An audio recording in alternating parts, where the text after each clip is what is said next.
اگر آج ابھی اور اسی وقت یاجوج ماجوج کی دیوار ٹوٹ جائے تو انسانوں کے پاس زندہ رہنے کے لیے وقت صرف چند گھنٹے رہ جائے گا۔ جی ہاں، صرف چند گھنٹے، کیونکہ دجال کا فتنہ ہم برداشت کر لیں گے، لیکن یاجوج ماجوج کا طوفان انسانیت کی آخری حد ہے، آخری امتحان ہے اور آخری سانس ہے۔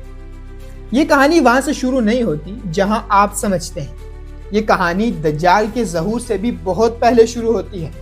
یہ کہانی ان مخلوقات سے شروع ہوتی ہے جنہیں اللہ نے انسانوں سے بہت پہلے پیدا کیا، لیکن جنہیں اللہ نے زمین پر نہیں چھوڑا بلکہ قید کر دیا تھا، اور انہی قید شدہ مخلوقات کو ہم کہتے ہیں یاجوج ماجوج۔ ایک ایسی قوم جس کا نام سنتے ہی تاریخ کانپ اٹھتی ہے، جس کے بارے میں احادیث شریف میں فرمایا گیا ہے کہ وہ تعداد میں اتنے زیادہ ہوں گے کہ 90 انسان مر جائیں اور ایک یاجوج ماجوج زندہ رہے۔ ایک ایسی قوم جن کے قدموں تلے زمین کی سبزیاں بھی سوکھ جائیں، جن کی بھوک اتنی شدید ہوگی کہ پوری زمین مل کر بھی انہیں کھانا نہ دے سکے۔ جب انسان نے پہلی بار آگ جلانا سیکھی، جب وہ پہلی بار زبان بولنا سیکھ رہا تھا، تب بھی یاجوج ماجوج موجود تھے۔ وہ کہاں تھے، کیسے تھے، انسانوں نے انہیں کیوں نہیں دیکھا؟ اس سوال کا جواب ہزاروں سال پرانے ایک راز میں چھپا ہے۔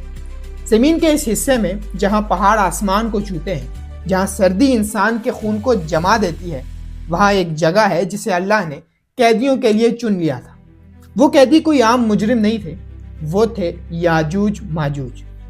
اللہ نے قرآن میں یہ واقعہ ہمیشہ کے لیے لکھ دیا ہے، اور جب یاجوج ماجوج کی دیوار کھول دی جائے گی تو وہ ہر اونچی نیچی جگہ سے دوڑتے ہوئے نکلیں گے۔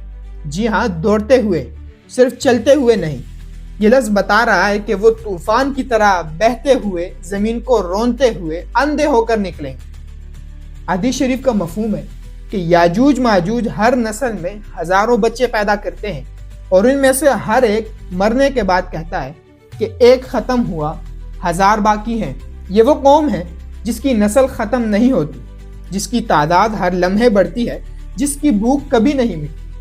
حدیث شریف کا مفہوم ہے کہ وہ ایک جھیل پر پہنچیں گے، پہلا گروہ وہ پوری جھیل کا پانی پی جائے گا، اور آخری گروہ جب آئے گا تو کہے گا کہ یہاں کبھی پانی تھا۔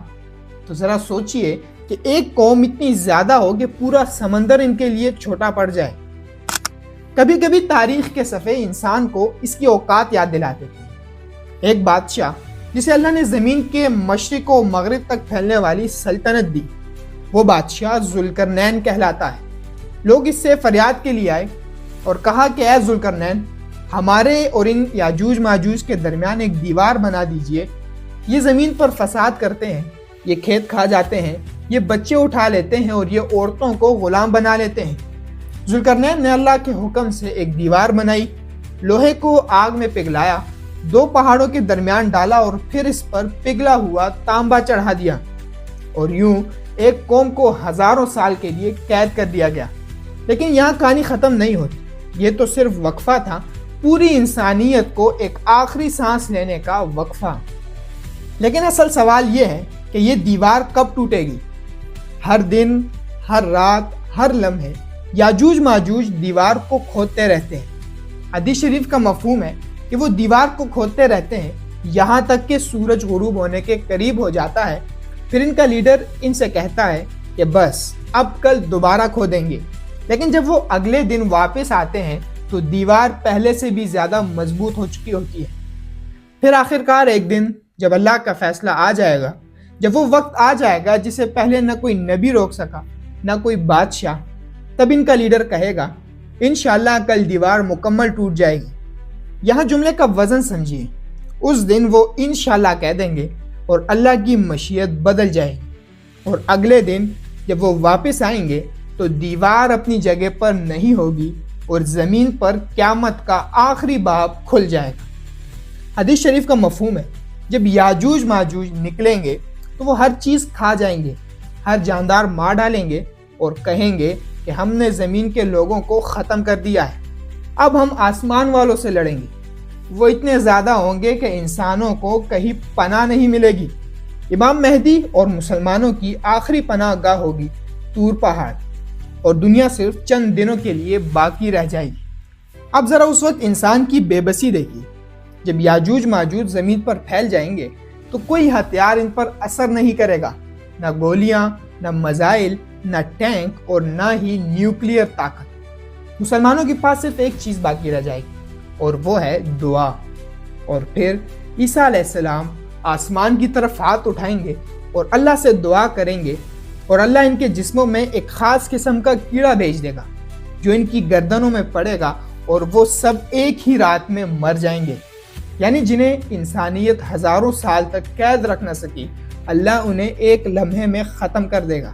جب پوری زمین یاجوج ماجوج کی لاشوں سے بھر جائے گی تو ان کی بدبو سے زمین کے رہنے کے قابل ہی نہیں رہے گی، تو پھر اللہ پرندے بھیجے گا جو ان کی لاشوں کو اکٹھا کر کے اٹھا کر کہیں دور پھینک دیں گے۔ پھر اللہ بارش برسائے گا، ایسی بارش جو زمین کو دھو دے گی، پاک کر دے گی اور صاف کر دے گی، اور پھر انسانوں کا ایک نیا زمانہ شروع ہو جائے گا۔ لیکن یہ نیا زمانہ زیادہ دیر نہیں چل پائے گا، کیونکہ اس کے بعد قیامت کے آثار ظاہر ہونا شروع ہو جائیں گے، سور پھونک دیا جائے گا اور کہانی ختم ہو جائے گی۔ یہ داستان صرف خوف کی نہیں ہے، یہ انسان کو اس کی حقیقت یاد دلانے کے لیے ہے، یہ بتانے کے لیے ہے کہ انسان اپنی ٹیکنالوجی سے، اپنی طاقت سے، اپنی فوجوں سے اور اپنی حکومتوں سے اللہ کی تقدیر کو نہیں روک سکتا۔ اللہ جب ایک قوم کو آزاد کرنے کا فیصلہ کرے تو پوری دنیا مل کر بھی اسے روک نہیں سکتی، اور جب اللہ ایک قوم کو ختم کرنے کا فیصلہ کرے تو وہ ایک چھوٹا سا کیڑا بھی کافی ہو جاتا ہے۔ یاجوج ماجوج کی کہانی انسان کو غرور سے نکال کر عاجزی میں لے آتی ہے، اور یہ یاد دلاتی ہے کہ دنیا باقی نہیں رہے گی اور نہ انسان کی طاقت باقی رہے گی، باقی رہنے والا صرف میرا اللہ ہے اور اس کا حکم۔ اگر آپ اس چینل پہ نئے ہیں تو چینل کو سبسکرائب کیجئے، ویڈیو کو لائک کیجئے اور ہمارے اس سفر میں ہمارے ساتھ شامل ہو جائیں۔